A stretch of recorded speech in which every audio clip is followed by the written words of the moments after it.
I think people thought I was absolutely crazy and weird because I went from like one day eating meat to the next day, no, that's bad and I can't do it. And like, no, it just, and it literally felt so wrong.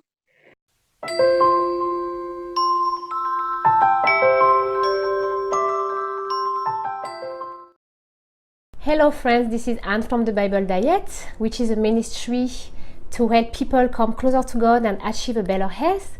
Today I'm in company of Tiffany, who has an Instagram profile called This Lettuce Heads. Let me know if I'm wrong. This is This Lettuce Heads, where she shares information about health. Hi Tiffany, welcome. Hi, Anne. Thank you for having me. So today I will interview her. I will ask her questions about her diet. She was a meat eater and now she's a vegetarian. Actually, we have a lot in common regarding our health and our faith. So why did you stop eating meat? What made you? I think that's like a multi-layered answer because it started before I even was introduced to the church. I already had health issues, and it was mostly basically not being able to manage my stress well. So my body internalized the stress and presented itself in like back pain, neck pain, TMJ. I would squeeze my jaw and I would cause pain. And I didn't realize how bad I was emotionally eating. I would get upset or whatever, or wouldn't manage stress well, and then I would binge on something I shouldn't binge on, and then Oh, my body I would know that. yeah. So it was like an endless cycle of poor stress management, Yes, and yes. I was playing sports at the time too, so adult basketball leagues, and I physically was in pain when I played.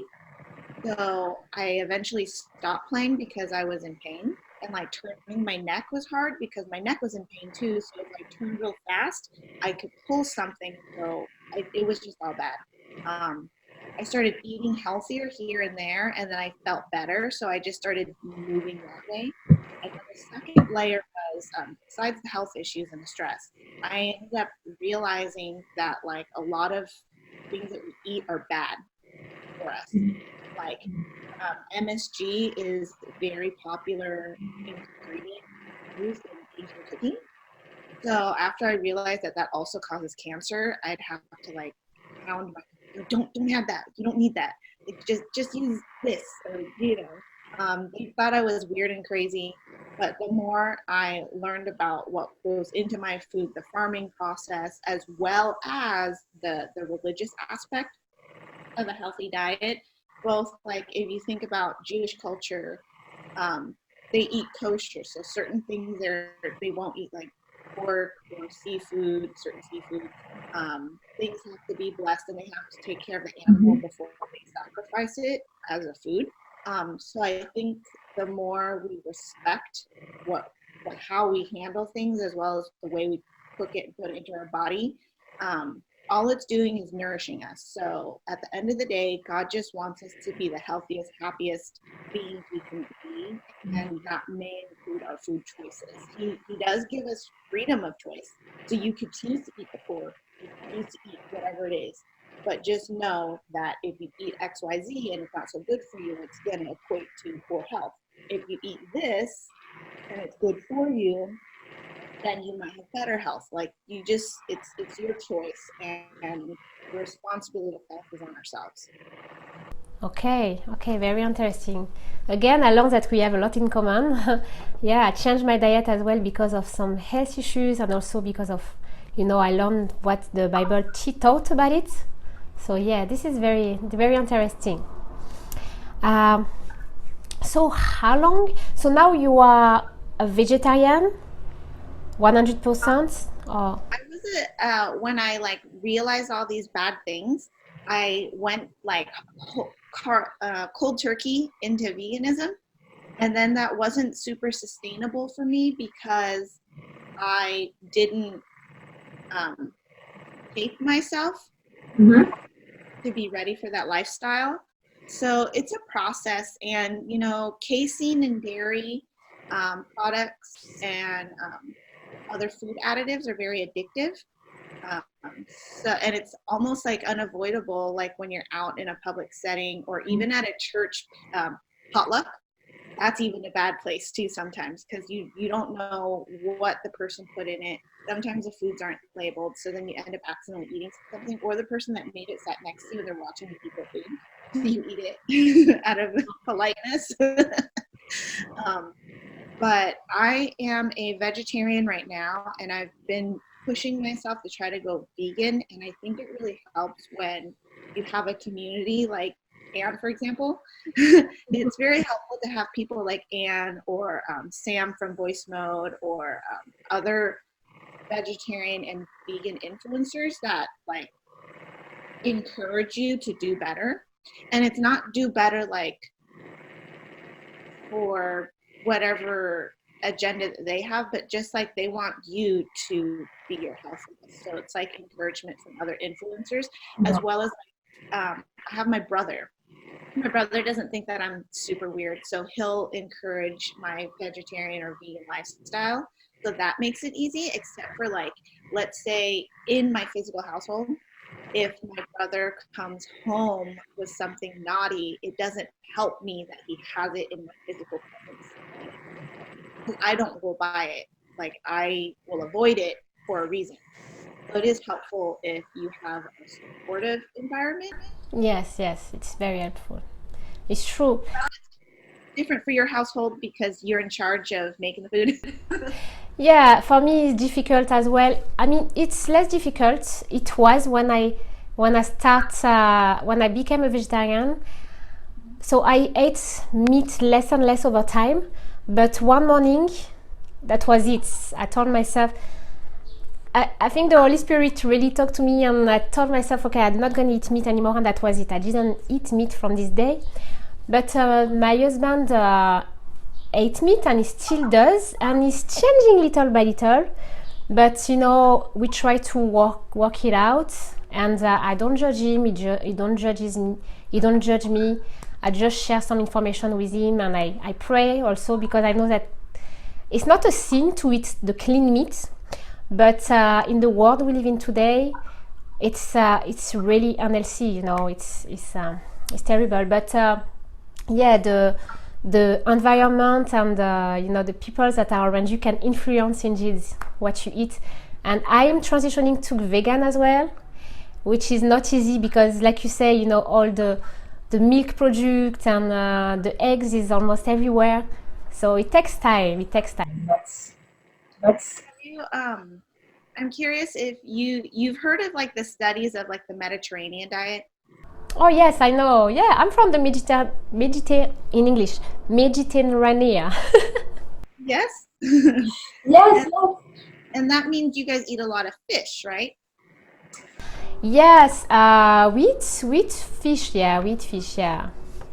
So I think I'll have to send you the link later, but I've been looking at studies and then videos on or little mini documentaries on our plastic use and how it affects our ocean food life.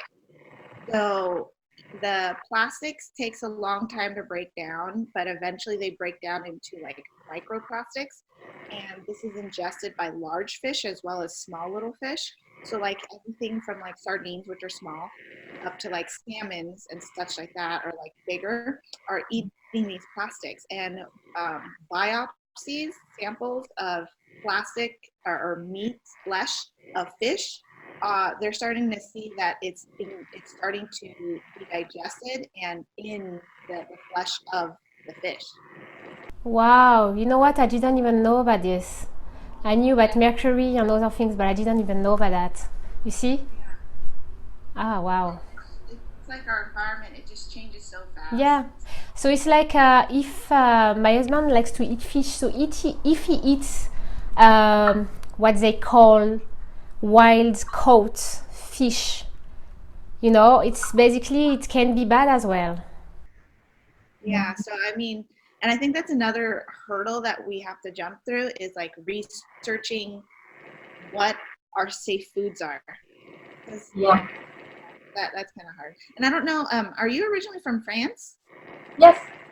So I don't know if there's like foods that France banned from being sold in France that are being sold here in America. Do you know? Actually, there is a huge list. I saw it somewhere on the website.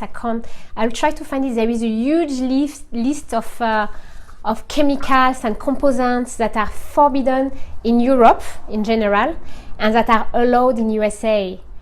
And products that are in the food or even the health products, the cleaning product, the beauty products. A huge list, huge.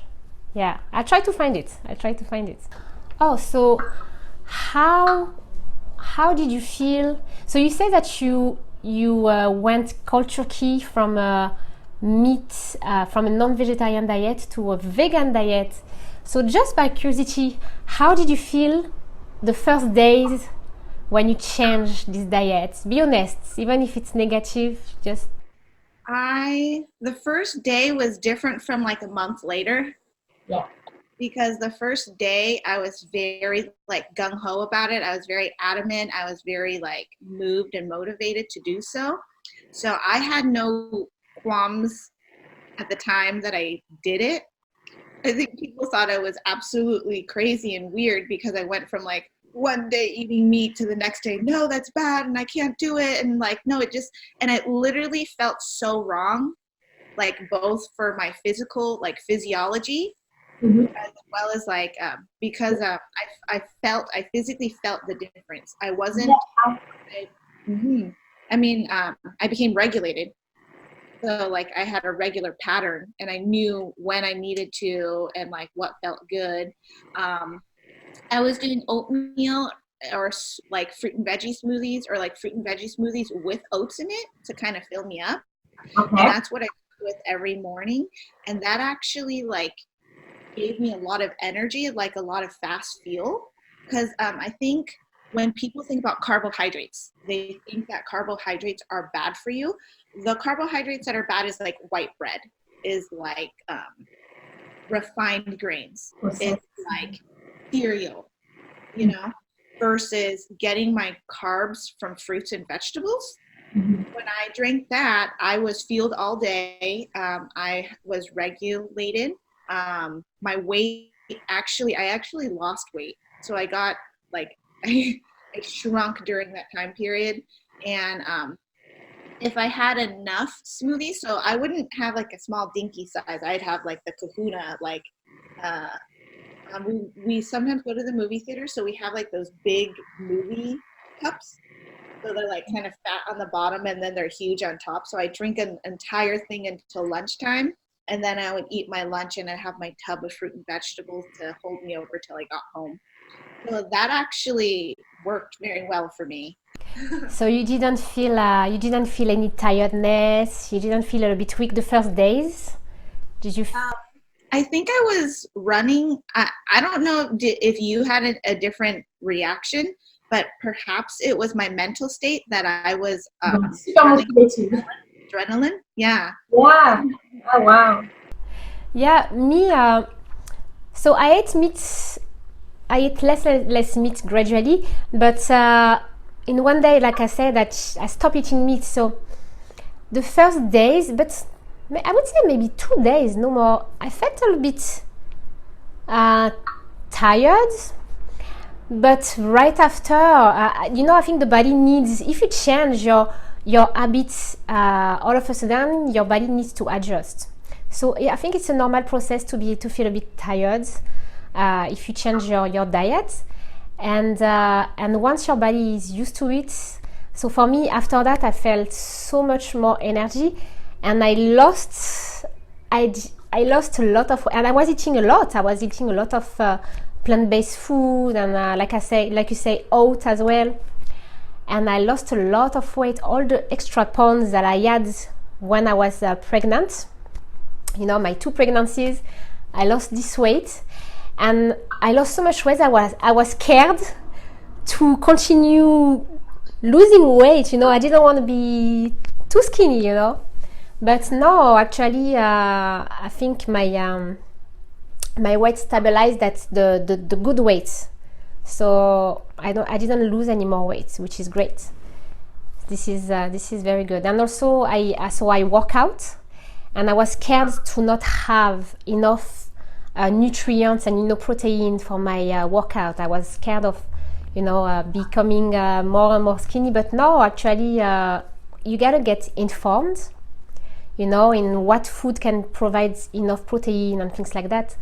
And no, I gain muscles like before, so this is something great. So obviously you feel better now that you don't eat meat anymore. You feel healthier. Do you feel like spiritually healthier as well? Like what change do you see now compared to 2 years ago when you used to eat meat? How, what are the changes, like spiritually, physically? I could actually tell you the difference between a clean plant-based whole food diet versus one that's like vegetarian but not super clean. So like a junk fooditarian versus like a healthy vegetarian, or a junk fooditarian versus a healthy vegan diet, because I could physically feel it. I've had 2 ACL surgeries, so I've had surgery on both my knees and plus some surgery. And I have, I think, bad joints from car accidents and like from sports or whatever. So I could physically feel the difference between my diet and the weather and my joint reaction, based on what I eat, and I can also see if I'm gaining weight and if I'm like breaking out or something like that, that it's like, what am I eating? Because when you eat really clean, you don't really like break out, and you're healthier all around. My recovery time from physical activities are way faster. I last longer. My endurance is better. My cardiovascular, when I went from eating meat to being vegan, my cardiovascular health was like really great. And I hadn't exercised regularly for a long time, but my diet alone helped me maintain my endurance on runs. Wow. Running, and I hadn't exercised in like a few weeks, like I was still doing like a 2-mile run, no problem. But then I noticed when I get stressed out and like I eat something that I shouldn't eat. So let's say, I go to a social event and then there's like some casserole, mystery casserole, and you put that on your plate and then you eat the mystery casserole. And then, I try to go play a game the next day, or go on a run, and I'm feeling literally lethargic, or Yeah. my endurance, or I'm like huffing deep, Yeah. For me, I'm also lactose intolerant, so really I just need to just give up on the dairy. And so if I eat something with too much dairy, I will know within 15 to 20 minutes my body's going to have a reaction. And it's normally upset stomach, sharp pains, cramps, and then maybe a bathroom run. So I pray for me. I need to get rid of that. Yeah. Dairy products are, maybe in the past it used to be good, I don't know, but today it's not good quality products. And for me, I don't have any allergies or intolerance to dairy products, but I can see it on my skin, and that's why I'm on my way to give up all dairy products. I don't drink cow milk anymore. I drink almond milk, because if I do, I break out. Like during years, I had acne, and I tried so many things, so many products, and I saw a change on my skin. It was amazing. I still have little pimples, from time to time. But for if you are listening and you have skin problem, it might not work for you, but you gotta try. Because I know that having acne is it can affect you emotionally, and it's not funny at all, and it can be expensive, because you're gonna want to try many products. So yeah. Have you ever fasted? Fast? Yeah, I do some fasting, but not like Daniel in the Bible. Not yet, but I do, yeah. I think there are studies that like show our diet does affect our emotional health, because I'm going to go back to emotional eating, but like, for example, when we have too much sweet stuff or sugary stuff, it impairs our judgment because we go from impulse decision, which is I need this carb now, but it's a bad carb. I need this bad naughty thing now. Yum, yum, yum, yum, yum. Endorphins, short-term endorphins, and you end up in this horrible cycle. And also when we don't practice that restraint, we don't practice that temperance, Mhm. we don't have that control. I think another thing that helped me change the way I looked at food was I had to realize that I did have certain food addictions and that I had to change the way I looked at my food instead of like, oh, this is food and like I need it to be as, great in XYZ way. Like it has to be like perfectly charred. And then we learn that char is carcinogen. So that's bad for you. We need, we want certain things. We want it to be deep fried. We want it to be this and that. And instead, it was looking at it like, is this going to heal my body or hurt my body? Is this going to cause me to gain weight or is it going to help me maintain weight? Is it going to improve my cognitive performance? Because the last couple years I've been in school. So is it going to help my cognitive performance academically or is it going to hinder me because I was working full-time as a therapist, transitioning my diet and getting into school. And so I could not do well. Yeah. Yeah. So that emotional health. Yeah. Exactly. Yeah, the food we eat affects us not only physically but also mentally, our mental health and our spiritual health. It affects everything. It's like I always give this example, but it's like you have a car. If you put the wrong oil in the car, it won't work well. Our body is the same. We need the good carburant for our body. And it's not always easy, and I'm not perfect. Even me, I'm much better. Now I know I used to be addicted to sweet and especially chocolate. And it's not easy, especially when you have somebody in the house that keeps buying these nice cookies and these chocolate bars and you have it in front of your eyes and you just want to get it, and especially when you're stressed, you just want to eat these things, but you gotta be temperate in everything. And this is what God wants, for us to be temperate. We have to try. And also I learned that prayer can really help. When I'm tempted to eat something I should not, like chocolate or things like that, I pray and I ask God to help me. But it's not always easy. It's a process. But with God's help, everything is possible. Yeah. There is a lot of conversation online on social media between vegan people or vegetarian people and people who eat meat. And there is a lot of judgment out there, So I don't think it's the right way to go, I think people should try to help each other, and everybody is different. Everybody have long life habits that might be hard to break, So what would you say to, let's say, a vegan person that judge a meat eater and a meat eater that judge a vegan person? What would you advise?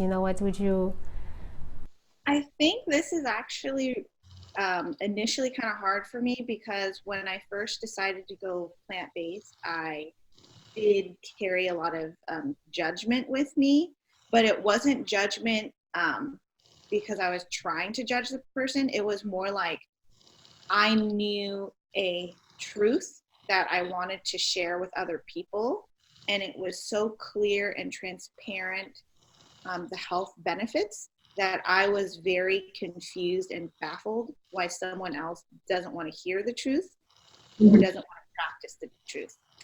So after I scared off my handful of people, I had to really practice like refraining, and like that means you have to read people. If they look like they don't want to hear it, then you might not want to say anything. You might just want to show them by example. The other thing is in social contexts, sometimes you have to make the decision like, okay, do I go to this place that has nothing for me to eat anyways? Or do I suggest another place that's like veggie friendly so that everyone else can, so like some of the people that are vegetarian or vegan can eat and the non-vegans can eat Yes. whatever they want. So I think in social, and then showing up to family functions, I'm the only vegetarian vegan person in my family. So I normally have to come with my own food to the social event. And then, yeah, and then you just eat at like the veggie options and then whatever you brought. Yeah. You bring enough for yourself, but you also bring enough to share a little bit, although some people may or may not try it. I think that's something that I do, but I think the context changes a little bit when I go to, like, let's say my church friends, they are vegetarian friendly or they're vegan friendly. So I could bring a dish and I would bring a lot more because I know those people will try to eat it versus like my family that looks at me crazy. Oh yeah, no, it is. But No. I think the other thing that has been interesting is like my family has been able to see the difference that my lifestyle has made in my life. That they have, and it's I don't know if you're familiar with the trans theoretical model. Oh no. Okay, so I will say, so trans theoretical model of health change basically starts with the person is in denial or they don't care, it's not relevant in their life, and then they move up a stage to they're thinking about it, they're contemplating about it, they probably won't do it, but it's at least the seed's been planted. Then the next stage would be they're starting to plan how they're gonna achieve the new behavior. So okay, maybe I guess I might try this like once a week, you Mhm. know. But they don't do it until like 3 to 6 months later. Then there's the active people that are already trying to apply it. So it might be people coming to my cooking class. It might be people that go to your website and download your book. It might be people going onto your Instagram and looking at recipes so that they can do it at home.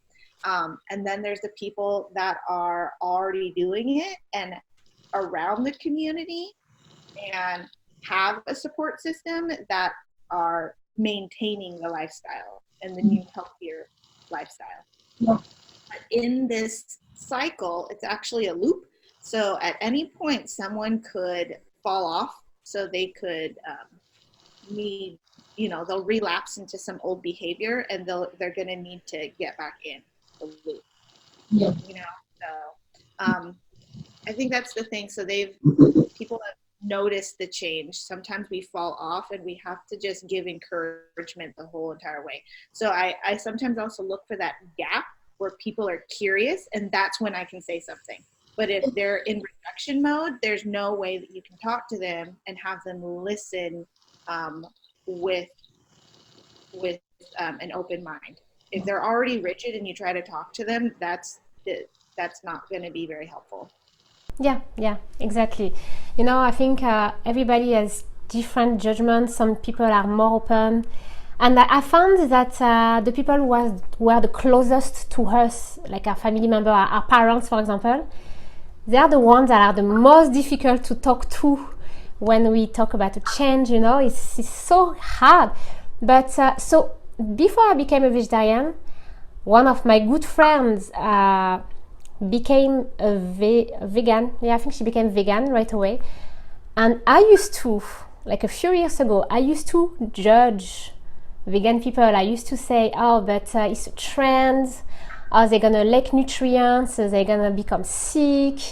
Oh, they're not gonna have enough protein. They're not gonna have enough vitamin C and all these things.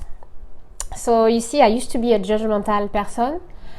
And so after so what you talk about the process, I started to learn and to become more and more open.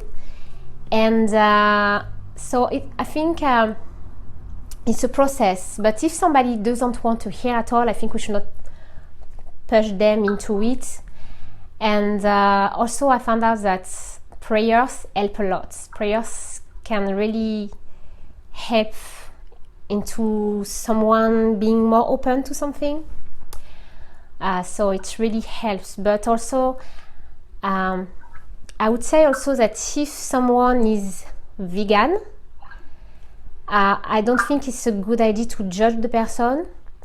But the good thing to do is to pray and also to inform, little by little, inform nicely, not like, oh yeah, you see, look at this, meat is very bad for you, you should not eat. No, inform, about the benefits of the plant-based diet than the bad consequences of eating meat. It's better to teach with love, and positiveness. I don't know if you say this word, but I think it helps to to encourage and pray and share information with love.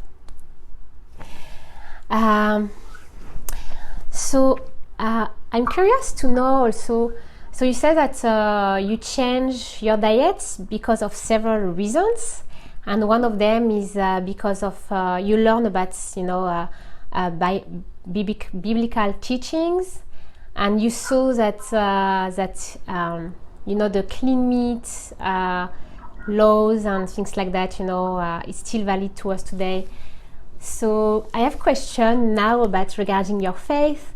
What is your background? What is your religious background regarding faith? And So I actually grew up Catholic. Went to Catholic school from preschool all the way to 8th grade. Then I think I started to not practice anything. I mean, I believe there was a God. I just didn't necessarily practice Catholicism in terms of the practices, like going to church every weekend or Sunday and doing the rosary or the repetitive prayers. Also, I think when my parents divorced, it was kind of discouraged in the household that I was in to go to church. So I ended up going to church less and less, although I still believed in God. I just didn't practice that. And then I think I started to, interact with people with different backgrounds when I went to college. And I started to notice that, like, the people that were Christian, not necessarily Catholic, but like just where they identified themselves as a Christian, their behavior was different from somebody that was not practicing or that came from a similar background, but not like involved in their church. And then it wasn't until adulthood that like I hit a bad place, and then I said that I needed to change and I needed to change the environment also. So I elected to go back to church, and I went to my mom's church. Things happened there. I ended up at my friend's church. And it's been really good since. I think every step of the way, every decision that I've made to follow God has opened up a new door, like every single time. So, and I believe I've shared, I think probably all of those times where I've been blessed phenomenally with you on different occasions. So it could have been like from working the job that I did last year to being able to get into Loma Linda University, to being able to find work, unconventional work that interests me, that I could use my public health degree in.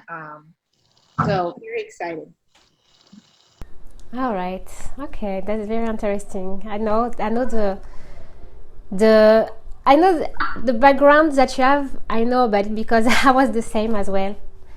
And I was a Catholic, and I became atheist actually. And God came into my life at the right time. Yes, He works miracles. He works miracles. There's so many changes in my life, all positive, and it's amazing. It's amazing. And so, what would you? I know that today in our world, things are changing very quickly, and there there is different, how can I say? So people are becoming more and more spiritual. Sometimes they look for the truth, and they might not find it in the right place. And I know what I'm talking about because I did. There are so many religions, belief. There is also something called the New Age movement. And people are looking for truth, right? Because I think God put this in our heart. We want more. We want to know the truth. We are spiritual beings. Even when I used to say that I was an atheist, I was still a spiritual being. So what would you say to someone and try to learn the truth, to someone who wants the truth? What would you say to a person like this? Looking for the truth. Honestly, I went through this phase where I was trying to get this hashtag to be used, but maybe I need to make it more, I need to do more posts about it. But where science meets the Bible, I think that there are concepts in science that can't be explained, but the Bible has explanations, and where the Bible might have missing information that science can reinforce. So, for example, the vegan diet. So, if we take Daniel, for example, he had chosen to eat healthier and to eat only clean things that he was told. So, him and his Tafi decided to eat healthy, and I think the entire castle and the king, they all thought he was crazy and that they're going to be malnourished and you're going to die after this week that you choose to go eat only fresh stuff and water. And then they ended up being healthier, stronger, and have more mental clarity, like we talked about. And more, I think when your spiritual life is super strong, like you end up being super strong for different reasons. So it could be a mentally strong, it could be an emotionally strong, it could be a spiritually strong. It could be strong for your family. It could be like performance academically. But whatever the reason, I think that there is truth in the Bible and there is truth in science, but I think in the biblical sense, you have to want to be searching for it, because I think that people could use things out of context if you don't understand how the Bible is structured, if you don't understand what type of Bible you're using, if you don't understand the historical context of the entire narrative, then you will be like the Old Testament, if you read it and you don't understand, you're like, wow, Yeah. that is not a loving God. But in reality, if you understood the context, then yes, there's a lot of forgiveness and grace and love along the way. And it's always God meeting his people where they are and teaching them something and getting them to be a little bit better than who they were. And then the other thing is like, if you take that same concept of meeting people where they are, I think along my journey, I wasn't given more than I can handle, although sometimes I had like a freak out moment. But it was always like, I was searching for the truth, and when I did and I asked for it and I prayed about it, I was revealed something else, whether it was through meeting Anne on Instagram, like I fell upon her page and I liked the content and I followed, or if it was I turned on my radio in the car and it was a song that was speaking to me directly about a problem that I was wanting to address, all the way to popping on YouTube, and then it shows me a link to like some sort of docu-series that I needed to watch that would reveal more truth to me. And then it also does help that I'm in school now, and like the concepts that I had preliminarily thought about are actually real problems in our society, in our population now. How do I address it as a health educator? How do I address it as an individual? How do I address it as a ministry leader? How do I address it as a congregation member? Like, how do I address it and influence my small bubble as well as my community bubble? So I think truths are out there. You just need to make sure you cross all your T's and dot all your I's, that you look for qualified mentors. So it's actually really nice to bounce ideas off of Anne because What? it's nice to bounce ideas off of you because we come from similar backgrounds. And if there's some missing piece that I'm not clear on, I could ask you and then you could give me feedback on that. I think that's the other thing. And then also having people knowing how research is, because I think the other thing is, like, I'm going to use my dad, for example. He had a heart attack. He had a triple bypass. He has high cholesterol. He has type 2 diabetes. He has hypertension. He has high cholesterol. I don't know if I said that. Maybe. Yeah.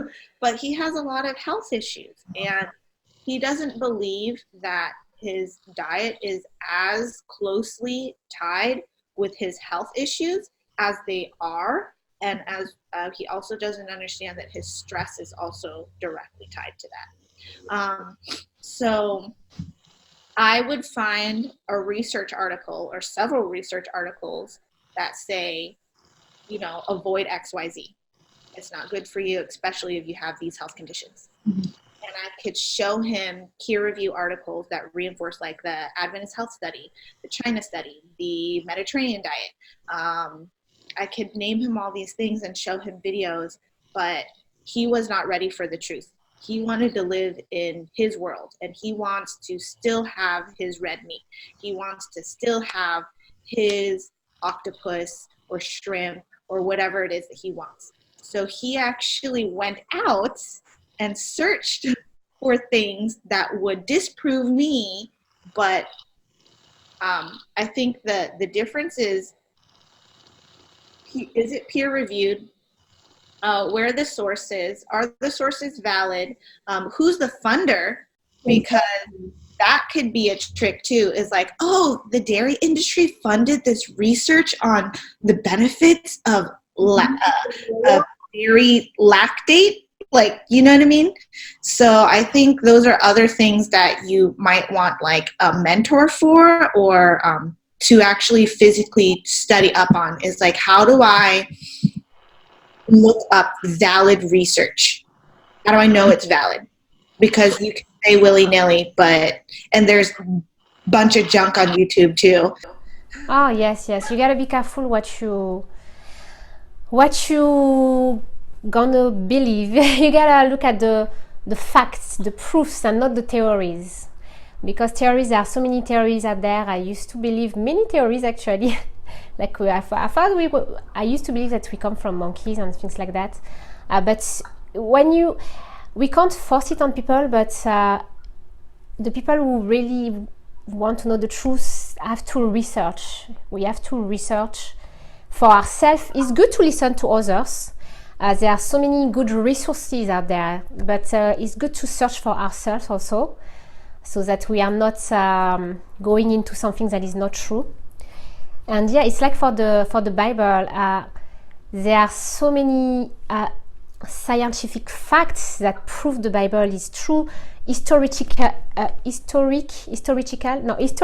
facts that prove that the Bible is truth as well, because all these prophecies that have been fulfilled so perfectly with historic events, there are facts also we can see right in front of our eyes also today. So many things are happening when it comes to the weather, when it comes to people, the way they behave, children who don't obey their parents like before, in the previous generation. It was not like that. Crime rates, wars and rumors of wars. It's all that is in the Bible. So just this is proofs that the Bible is real. And also, when we really read and study, and like you said, put the Bible and the verses into context, we can see that it's all about love. It's a love story. It's so how can love be bad? The Bible is love. So how, if it was a book to influence people to do the wrong things, to steal or to get money from others. So it would be wrong, but this book is love. It's all about love, and you can really see that it was inspired by God, because no human being can write something like that. It's not possible. So yeah, I added something to your to your comments. So I think we are done. I think I answered all the questions. So it was a pleasure to interview you. I hope and pray it will bless somebody, and I hope we will do more videos. Maybe one day we will do a cooking class together, but we are kind of far away from each other. So Tiffany and me, we will probably make other videos and maybe some live cooking class. So you wanna stay tuned, and you don't wanna miss that, because I think it will be funny, huh? I don't know how we're gonna do it yet, but we're gonna try to plan it. All right, that was very nice to have Tiffany today, and thank you everybody for watching. If you like this video, put a little thumbs up, and if you're new on the channel, don't forget to subscribe as well. I share healthy recipes, plant-based recipes, cooking tips and techniques, and Bible information that we find, Bible information regarding health and food, so you don't want to miss that. All right, Tiffany, I'll talk to you soon, and I'll talk to you next week on YouTube. Bye bye. All right, thanks.